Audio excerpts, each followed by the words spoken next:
Standard 10th के तालिब इल्मों, मैं आपसे आज मुखातिब हूँ। प्यारे बच्चों, आपको पहले मैंने क़वाइद के मुताल्लिक़ बताया था और उसके बाद उसमें इसमें नकरा, इसमें मारफा वगैरह के बारे में भी, उनके अक़साम के बारे में भी मैंने गुफ्तगू की थी। और मैंने बताया था कि इसमें मारफा की जो किस्में थी, ख़िताब, लक़ब, उर्फ़, तख़ल्लुस और कुन्नियत, इसके मुताल्लिक़ तो ये कौन कौन से उसमें चंद अल्फाज हम देंगे, लक़ब का, ख़िताब का, कुन्नियत का, उर्फ़ का, तख़ल्लुस का। और उसमें से हम आपको ये पूछेंगे कि ये कौन सा लक़ब है, कौन सा कुन्नियत है और कौन सा इसमें उर्फ़ है, कौन सा तख़ल्लुस है। लेकिन इन सवालों को दूसरी नशिस्त में हम पूछेंगे।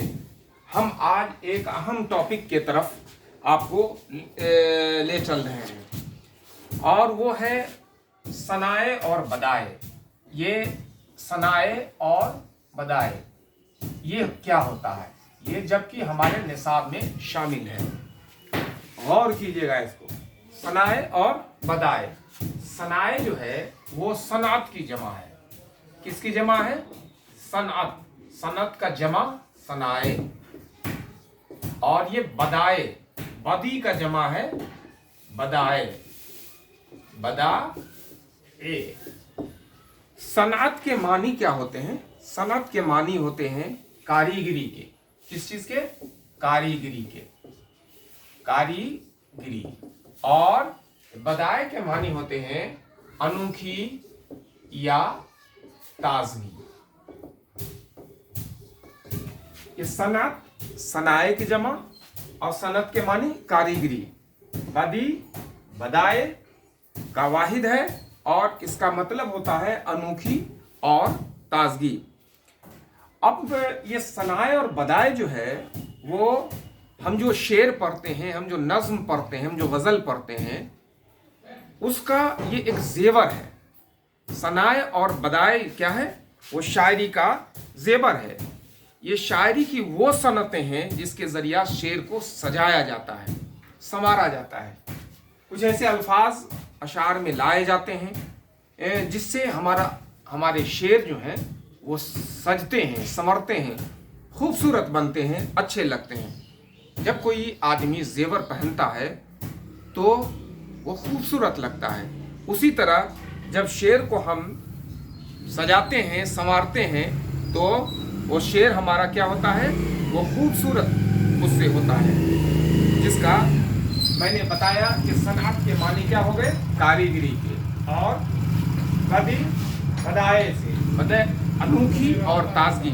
इसके ज़रिया जो है हम शायरी को सजाते हैं, संवारते हैं, ताजगी पैदा करते हैं, उसके नोक पलक को सब सजाते और संवारते हैं, काटते और छांटते हैं, कारीगरी करते हैं उसमें, और तब जाकर के शेर खूबसूरत बनता है।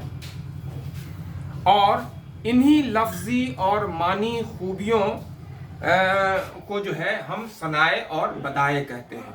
अब जो है हम देखते हैं कि इसके जो अक़साम हैं किस किस तरह से हम सजा सकते हैं इसको। तो इस सबसे पहली बात होती है तशबीहा। तशबीहा का मतलब है दो मुख्तलिफ चीज़ों को में किसी न किसी तरह की यकसानियत जो है वो उसको तलाश करना, या किसी एक चीज़ को दूसरे चीज़ के मुनासबत से उसको हम तशबीहा देते हैं, वो तशबीहा कहलाता है। जैसे किसी के चेहरे को हम चांद कहते हैं कि उसका चेहरा चांद जैसा है, तो ये चांद जैसा जो चेहरा है वो क्या हो गया?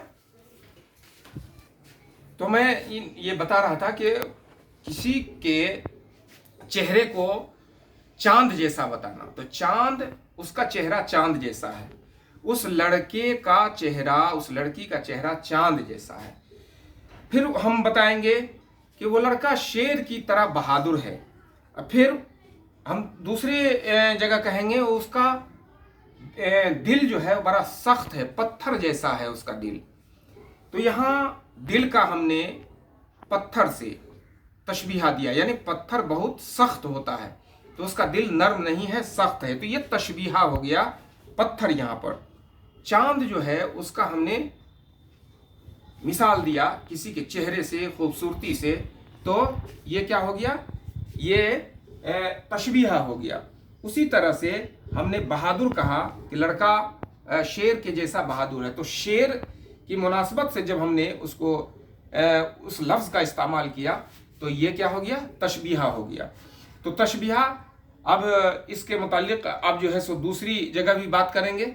शेर एक देख लीजिए कि हस्ती अपनी हवाब की सी है, ये नुमाइश सुराब की सी है। इस शेर में हस्ती जिंदगी को हबाब बुलबुला जैसा कहा गया है, और जिंदगी यानी दुनिया को शराब यानी धोखा की तरह बताया गया है। इसी में हम आगे बताएंगे कि तशबीहा जो है इसको इस तरह से दिया गया है कि हस्ती यानी जिंदगी को हबाब, हबाब मीन्स बुलबुला बताया गया। जिंदगी हमारी एक बुलबुले के जैसी है, तो बुलबुले से जिंदगी को तशबीहा दिया गया है। यहाँ पर हबाब जो है वो तशबीहा हो गया।